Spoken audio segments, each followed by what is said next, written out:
Ben her gece sürekli sabaha kadar 7-8 kere uyanıyordum.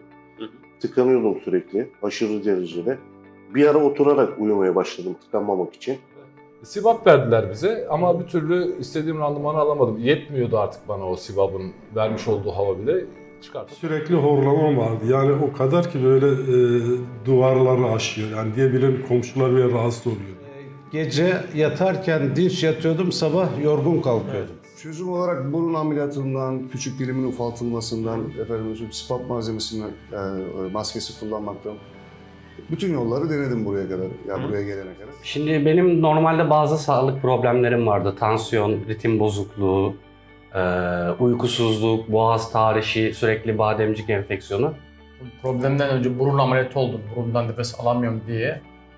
Ama değilmiş, uyuyamıyorum gerçekten, uyutmuyor yani. Tıkanıklık oluyor bende, aşırı derece. Kızım gördüğünde beni hasta gibi hissetti. Orada bir zaten gardım düştü. Evet.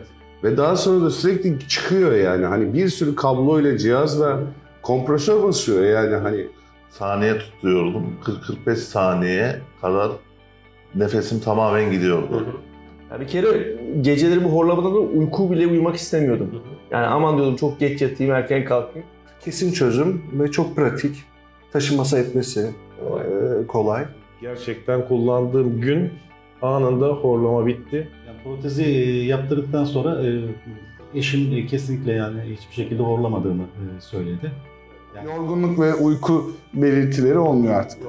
Yani şu anda ben onsuz sanki o benim olacak illa yanımda. Evet. Her zaman yanımda. Ama çok memnunum. Geceleri önceden 4-5 defa uyanırken şimdi yani kaliteli bir uykuyla sabaha kadar uyuyorum. Şu an 42 yaşındayım. O 22 yılı kestik attık. Evet. Çöp. Unuttum yani.